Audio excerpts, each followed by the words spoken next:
বিয়ে করতে বয়সে অনেক বাকি আছে, আগে বিজনেস করে এস্টাবলিশ হোক।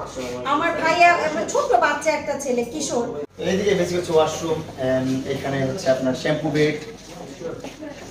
ও এখানে কি ও মা গো সার্ভিস দিচ্ছে আমাদের সম্মানিত কাস্টমার। না না, আজকে হচ্ছে যে আমরা একটু রিজার্ভ রাখছি আমাদের সেলুনটা, অত কাস্টমার নাই আজকে, কারণ হচ্ছে একটু রিজার্ভ রাখছি, কারণ ভাইরা আসবে আগে থেকে বলে রাখছি। বেশ সুন্দর হয়েছে ডেকোরেশন। এই হচ্ছে আমাদের এই সিরিয়ালে 5টা চেয়ার আর এই সিরিয়ালে 3টা চেয়ার, 8টা টোটাল 8টা। এখানে বসে হচ্ছে আমাদের সম্মানিত ক্লায়েন্টরা সার্ভিস নেয়। এন্ড ওদিকে হচ্ছে আমাদের ফেশিয়াল বেড, ফেশিয়াল রুমটা দেখাই ওদিকে। আচ্ছা হ্যাঁ, এই হচ্ছে আমাদের ফেশিয়াল রুম, এখানে হচ্ছে আমরা ফেশিয়াল দিই, ফেশিয়াল গুলো প্রোভাইড করি আমরা এই রুমগুলোতে। এখানে একটা বেড আছে, ওই পাশে একটা বেড আছে, দেখান ভাইয়া। হ্যাঁ, ওই পাশে একটা বেড আছে, আর ওই পাশে একটা রুম আছে যেটা হচ্ছে ভিআইপি রুম। ওইখানে হচ্ছে আমরা আমাদের ভিআইপি ক্লায়েন্ট গুলোকে মাসাজ প্রোভাইড করি। সো অনেক মানুষ আছে না, অনেক টায়ার্ড থাকে, সারাদিন কাজ করে, অনেক টায়ার্ড হয়ে গেছে, রিল্যাক্স এর জন্য একটা মাসাজ আছে এখানে। মাসাজ স্পা, হ্যাঁ হ্যাঁ, স্পা মাসাজ অলরেডি এখানে একজন ফেশিয়াল সার্ভিস নিচ্ছে। আমাদের একজন ভিআইপি ক্লায়েন্ট আছে এখানে।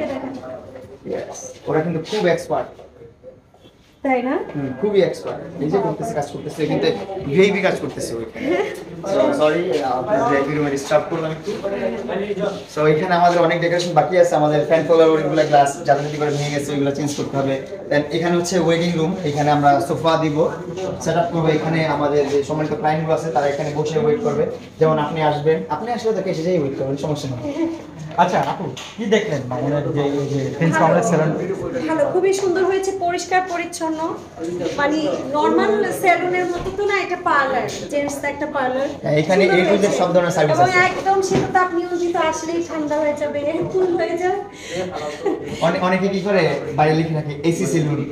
এসি সেলুন এটা তো অনেক এই বড়। আমাদের এটা কিন্তু এসি মানে সেলুন একটা জায়গায় ডেকোরেশনটা কেমন? খুবই সুন্দর, বাতিগুলো তো আমি শুধু দেখছিলাম, কোথেকে আনিয়েছে। আমরা এগুলো আমি এগুলো সব নিজে কিছু আমি আর মাসুদ খানের আমি আর মাসুদ ভাই রুচি সবসময় ভালো, আমি তো যাই লেডিস পার্লার যেটা আছে। আমি আর ম্যাচিক ক্যান বাই সারা দিন ঘুরে ঘুরে বের করছি এই 4টা লাইন। পরিশ্রম, আসলে মাসুদ ভাই খুব পরিশ্রমী মানুষ, হ্যাঁ খুবই। খুবই, আমি চাই আমার ছোট ভাইটাও খুব পরিশ্রমী হয়ে যায় ইনশাআল্লাহ ইনশাআল্লাহ। আর ভালো বিজনেস করুক। আচ্ছা আপা, ছোট ভাইয়ের উদ্দেশ্যে লাস্ট কি বলতে চান? আমার ছোট ভাই যেন বিজনেস করে অনেক অনেক অনেক বড় পর্যায়ে চলে যায়, অনেক, মানে আমরা নিচে থেকে দেখে বলবো আমার ভাই বড় জায়গায় গেছে, এটা অনেক বড় ব্যাপার। এইখানে আমি বলে দিতে চাই, আমার আপুর সাইড থেকে যারা আসবে, আইনজীবী যারা আসবে, তাদের জন্য অকল্পনীয় ছাড় থাকবে, অকল্পনীয়, যারা কল্পনা করতে পারবে না, কল্পনার বাইরে ছাড় দিব আমরা, অনেক সন্তুষ্ট রাখবো আমাদের ভাইদেরকে, আপুদেরকে যারা আসবে।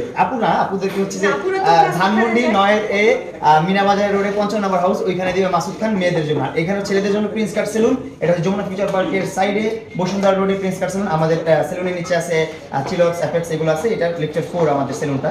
সো ভাইয়ারা চলে আসুন, ভাইয়ারা আঙ্কেলরা যারা আইনজীবী আছেন তাদের জন্য স্পেশাল ডিসকাউন্ট আছে। আচ্ছা মামুন ভাই, ছেলেদের জন্য একটি আপনি প্রিন্স কাট সেলুন তৈরি করে তাক লাগিয়ে দিয়েছেন, মোটামুটি আলোচনায় আছেন। জি, মেয়েদের জন্য কোনো কিছু করবেন কি? অবশ্যই করবো, আগে এটা একটু স্টেবল হোক, তারপর হচ্ছে আমি মেয়েদেরটা নিয়ে কাজ শুরু করবো আমরা। একটু যে আপনি বড় বোন, হ্যাঁ, ছোট ভাইয়ের দায়িত্ব নিয়ে নিয়েছেন, হ্যাঁ, তাহলে ছোট ভাইয়ের এরপরে ছোট ভাইয়ের উদ্দেশ্যে কি পরামর্শ থাকবে, এবং পরে আমরা কি আর ছোট ভাইয়ের সাথে আর কাউকে দেখতে পাবো কিনা? না, আমার ছোট ভাইকে আমার পরামর্শ হচ্ছে আগে বিজনেস এস্টাবলিশ করবে। সে এখন অনেক ছোট বয়সের দিক থেকে, আমি যতটুকু দেখেছি তার বয়স 20, এনআইডি হিসেবে 20-21 এরকম। তো এখনো বিয়ে করতে বয়সে অনেক বাকি আছে, আগে বিজনেস করে এস্টাবলিশ হোক। আমার ভাইয়া ছোট বাচ্চা একটা ছেলে কিশোর, যুবক হোক, তখন আমরা ধুমধাম করে আমার ভাইয়ের বিয়ে দেবো। থ্যাংক ইউ আপু, থ্যাংক ইউ। ইনশাআল্লাহ এটাই হবে, দেখা হবে অন্য কোনো ভিডিওতে। আল্লাহ হাফেজ।